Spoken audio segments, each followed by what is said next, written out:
Adulthood na scam. The very famous Nigerian phrase that summarizes most Nigerian adult experience navigating through life. Hello and welcome to the Life Finding Me podcast, where we dive deep into the beautiful and ever-evolving journey called life. And on this space, we'll be sharing reflections, stories, and lessons drawn from different stages of life, from different backgrounds and experiences.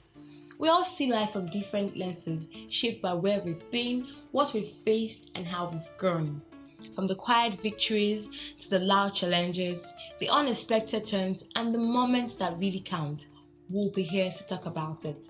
Are you ready for honest conversations, thoughtful insights, and maybe a little inspiration? Remember, I am no expertise on this, but as a fellow sojourner, I'll be here to talk about my bits and pieces along with other persons who would share their stories with us.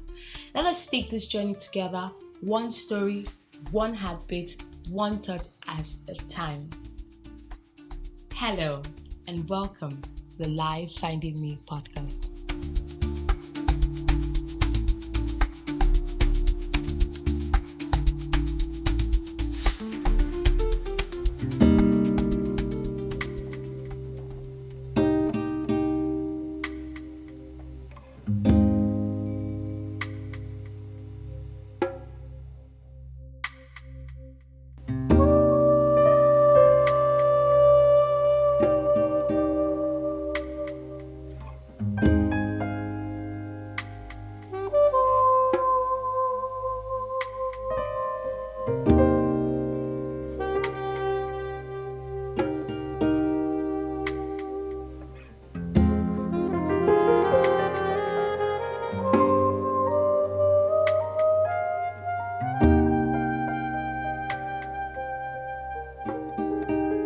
Hello listener, and welcome back to the Life Finding Me podcast. I'm so glad to be here, and I'm so glad to have you on my podcast. On this episode of the third season of the Life Finding Me podcast, I'll be talking about loving yourself, the first step in love. Loving yourself, the first step in love. Over time, as we live our lives, there's this tendency to always look at love as an outward expression, an expression to the other person. But before love can be expressed, there has to be love within. Let's look at a tank of water. A tank of water cannot give water if there is no water inside, if it is empty. Sometimes as human beings, we see love as just an outward expression. But no, it's both an outward and an inward expression. First of all, it's an inward expression before it can even become an outward expression. So now I know this phrase, love yourself, has become more or less like it's commonplace. It's plastered all over social media and self-help books. But today I want us to go beyond the surface. What does it actually mean to love yourself? What does it actually mean to love yourself? And when I say loving yourself, the first step in love, what do I mean? I'll start with a story, or not necessarily a story, a real life experience.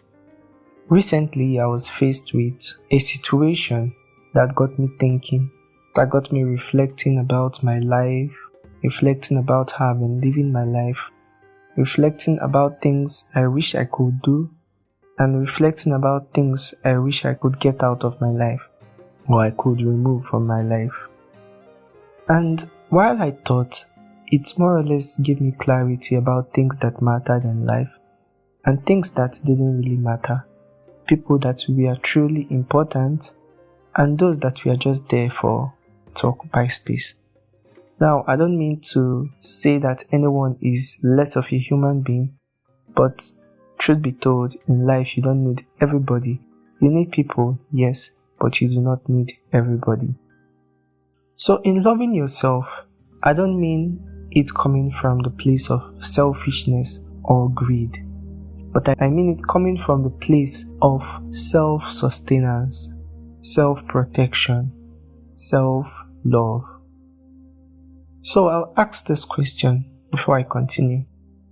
What is it that if you have all you need, you will do for yourself? What are those things that if, let's say, you are given all you need, you will do for yourself? Or, let me ask the question this other way. If you have everything you needed in life, how would you treat yourself? And then on the contrary, if you were told that you just had a few more months to live, how would you treat yourself? What would you do? What things will you start doing? What things will you stop? Now, in between having all you need and having just a few more months to live on earth, in between that space is what is actually necessary for you as a human being.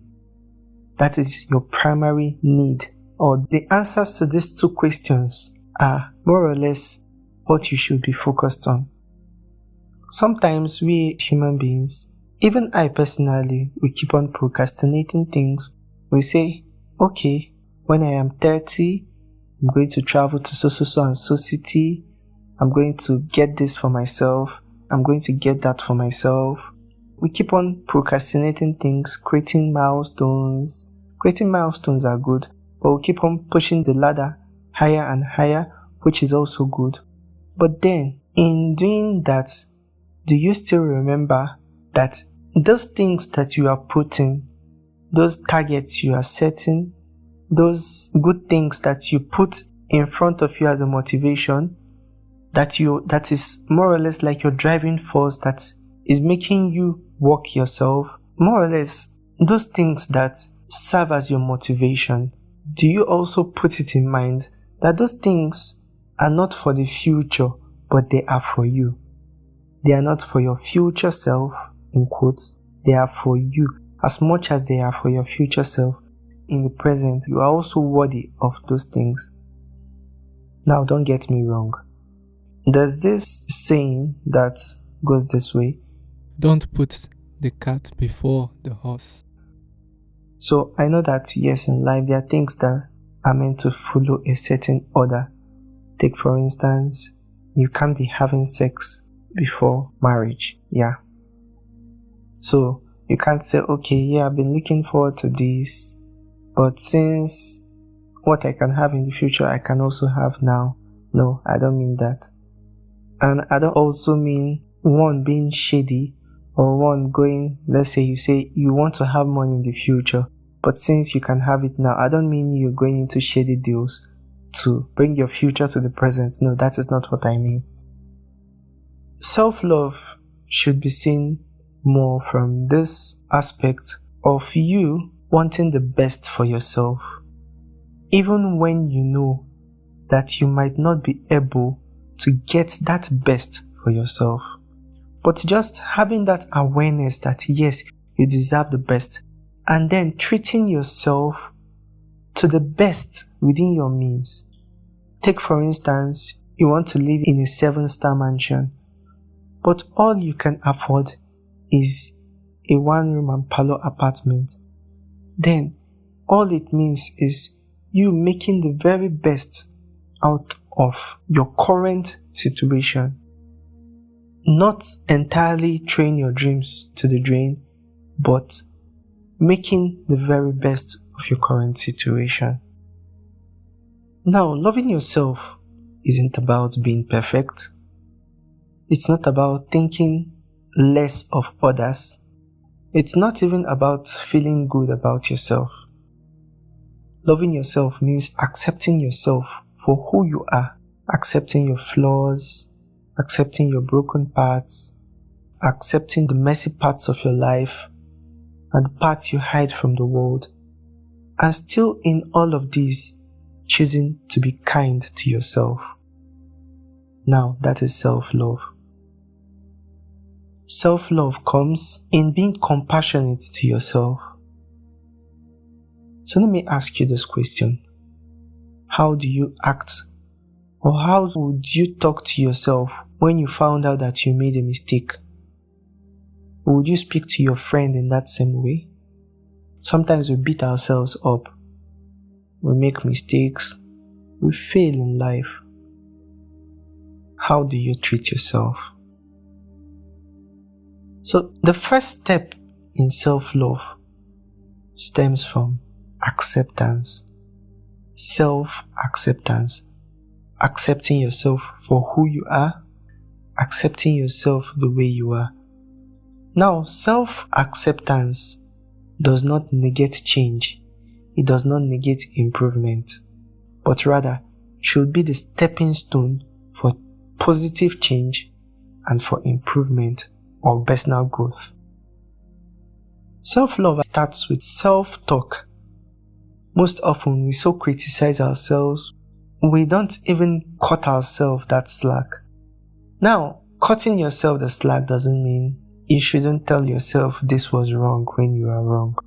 But then, even as you tell yourself that you did wrong, or as you aspire to be better, you should do that with compassion. I know some people face thoughts, whispers, like you're not good enough, you should have done better. And sometimes, or most times than not, these thoughts, these negative thoughts, these negative voices, which we think should foster growth, they actually, on the contrary, they inhibit growth and make you continue to wallow in them until you're a shadow of yourself. But there is good news. You can change that voice. Not overnight, no, but moment by moment, one day at a time, showing up every day, showing up every moment. At this moment, we'll take a short break and we'll be right back.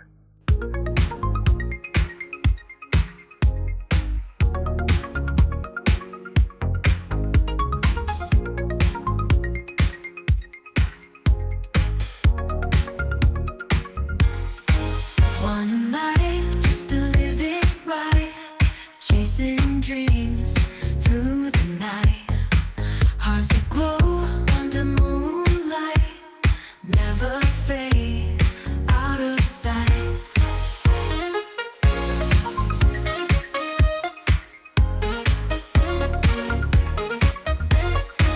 One life just to live it right, chasing dreams through the night. Hearts aglow under moonlight, never fade out of sight.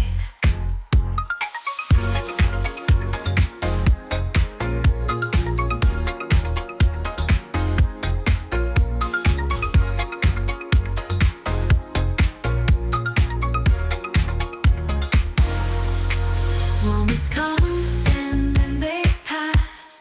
Time moves quick, never ask for a second chance at last. Hold tight to this love so vast.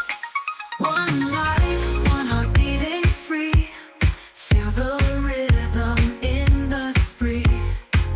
We dance under the marquee in a world where we can be.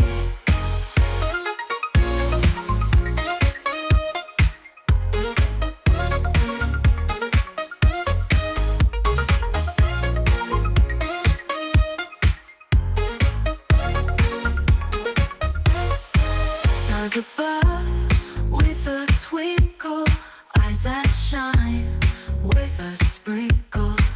Every smile, a small wrinkle, memories that simply tinkle.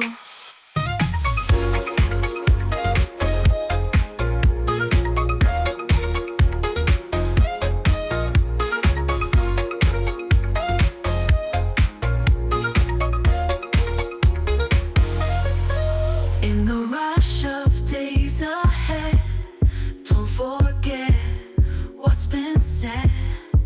Keep the dreams that you've been fed. Let the heart and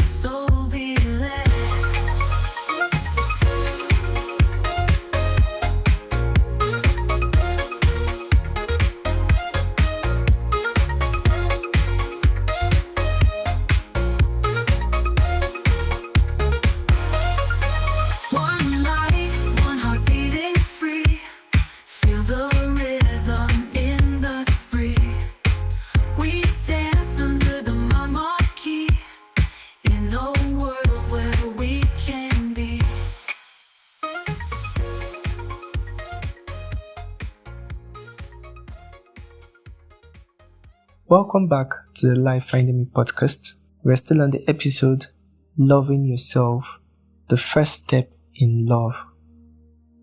When I started this episode, I made mention that a life situation actually brought this to me, to my realization, and then I decided to talk about it.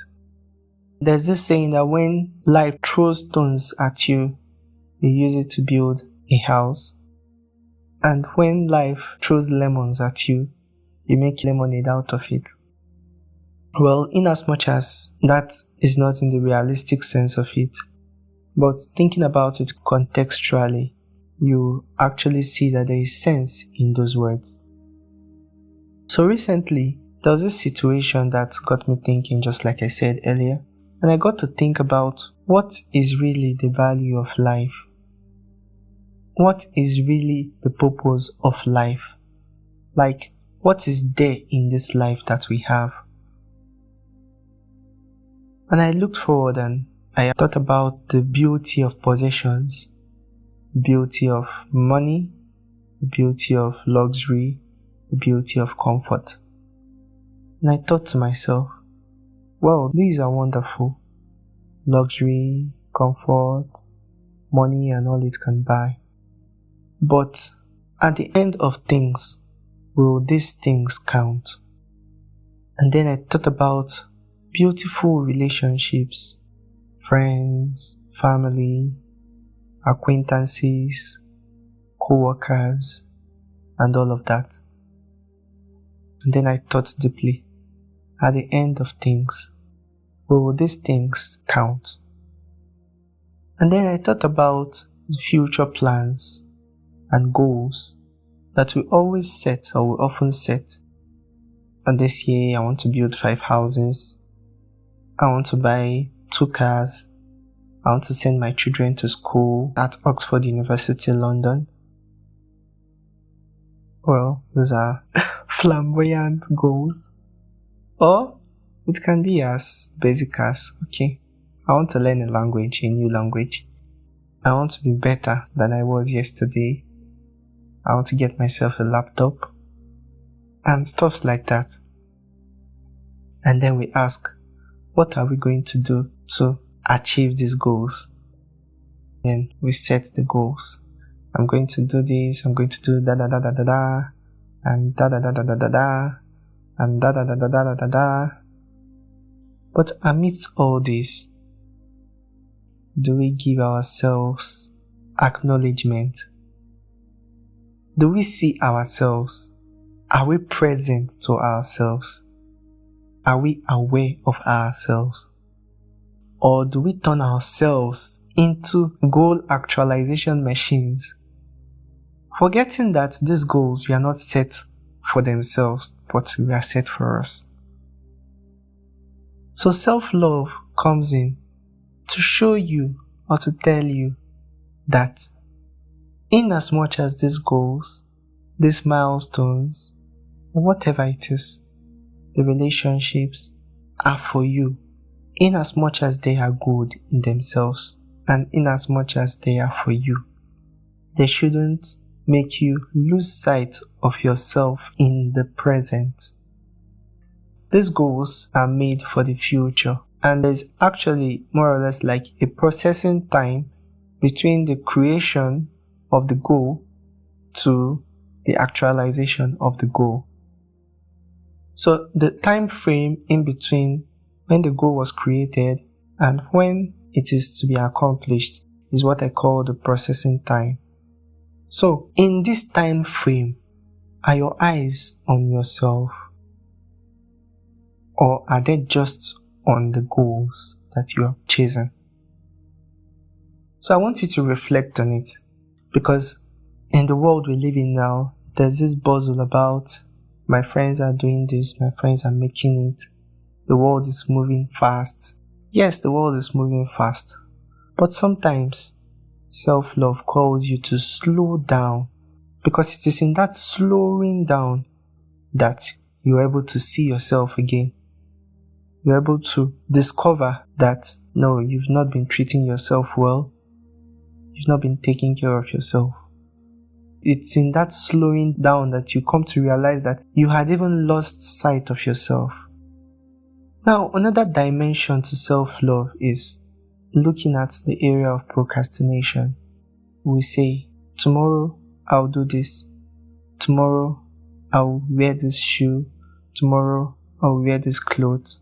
Tomorrow I'm going to visit this person. Tomorrow. What about today? What about now?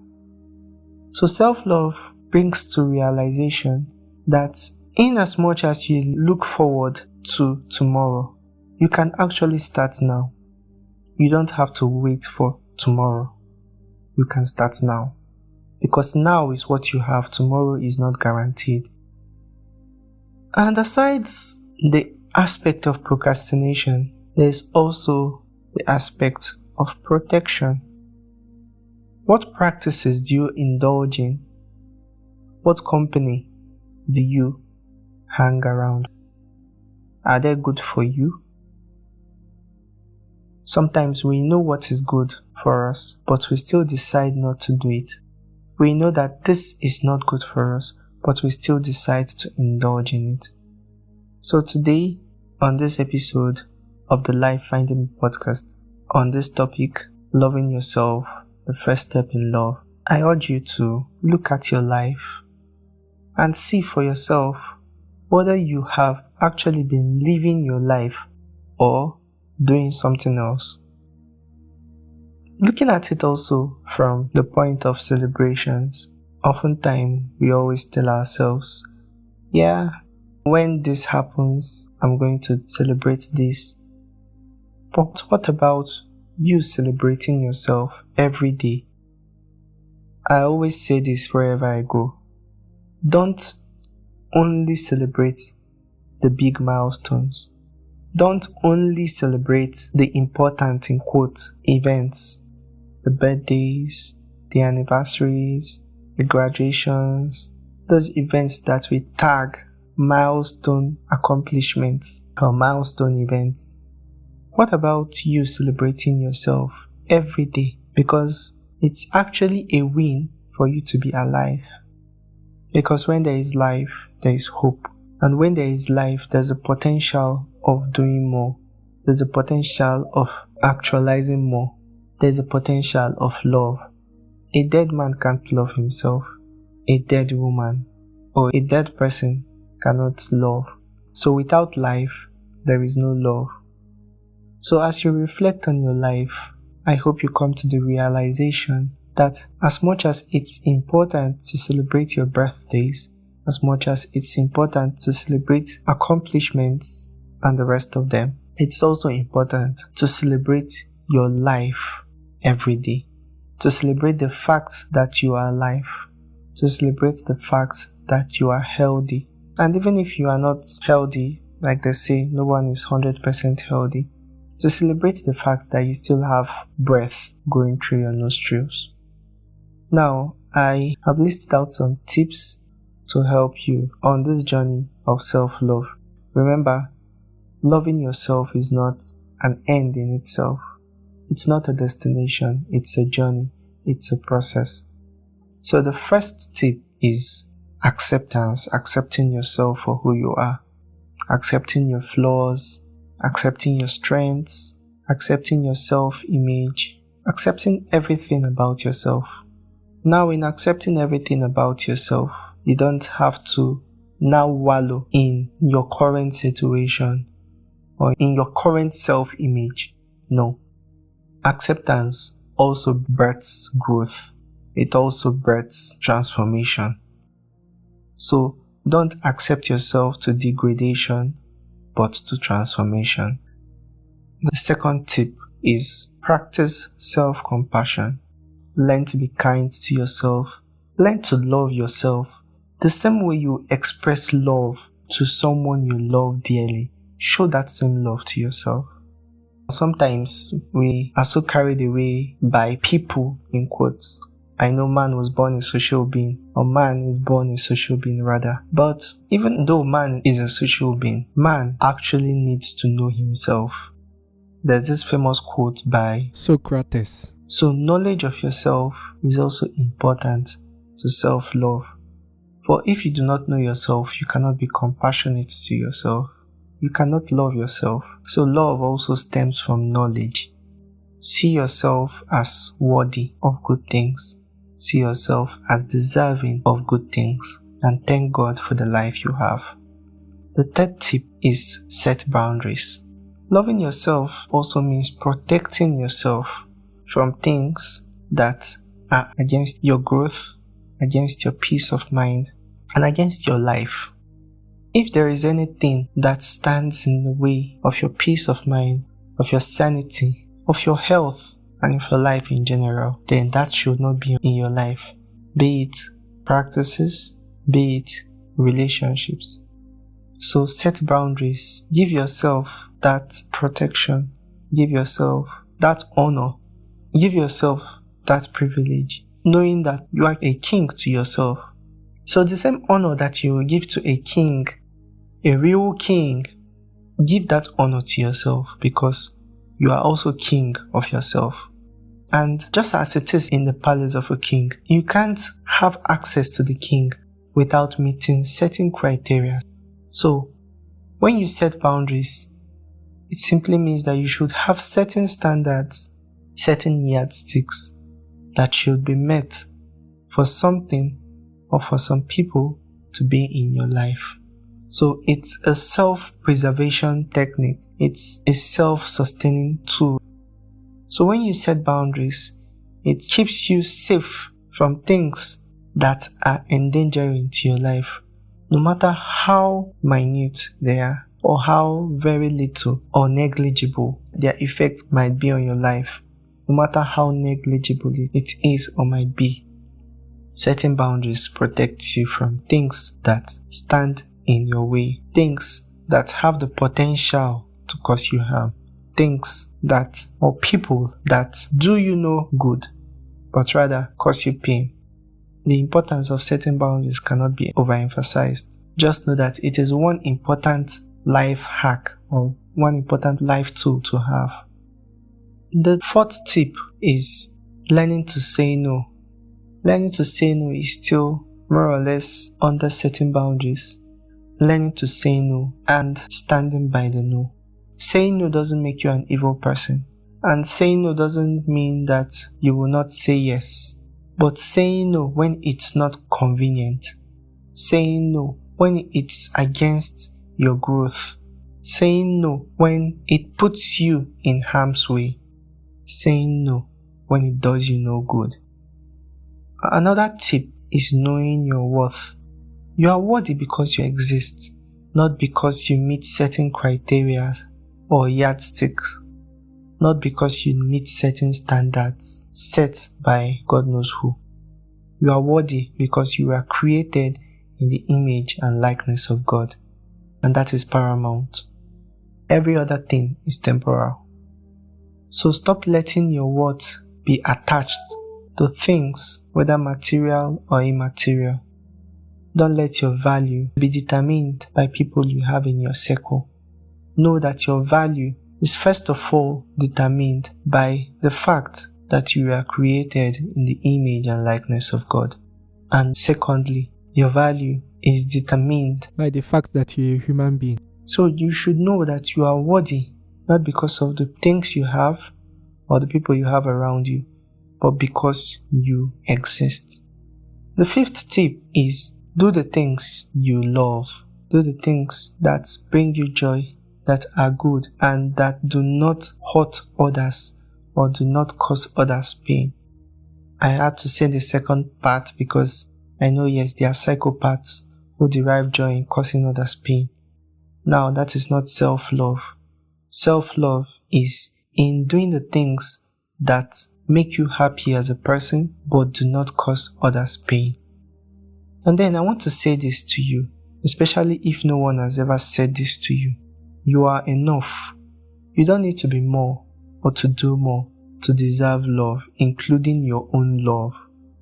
For the fact that you are alive and you're a human being created by God, you are deserving of love. So you have to take that step, that first step in love by loving yourself today, by appreciating yourself, by showing gratitude. And most importantly, in the end, what matters is not the people you have in your circle. What matters is not the amount of wealth or power you amassed. What matters is how you lived your life while you were on earth. What matters is how your relationship with God was while you were on earth. So when you reflect, you get to know what and what are actually essential for my life. What and what are the basics for life. At the end of things, what will matter? This is a question you have to answer yourself. Well, for me, what will matter most at the end of things is my relationship with God and how I lived my life. So, which calls me to reflect daily on how I live my life, the things I do, and the things I choose not to do. So, on the final note, I just want to thank you for listening to this podcast, as I encourage you to love yourself. And I hope that this episode reminded you of your value and gave you something to carry into the new week. If this resonated with you, I would love for you to share it with someone who might need it too. And if you haven't already, don't forget to subscribe to this podcast, leave a review, a comment, and connect with me on social media. Until next time, remember, love yourself. Nobody but you will love you more than you do. Yeah, apart from God, yeah. But then you have to love yourself. So until next time, be gentle with yourself. You are doing better than you give yourself credit for. Stay tuned to the Life Finding Me podcast. Until I come your way again, I am Anthony Abel. Do take care and bye.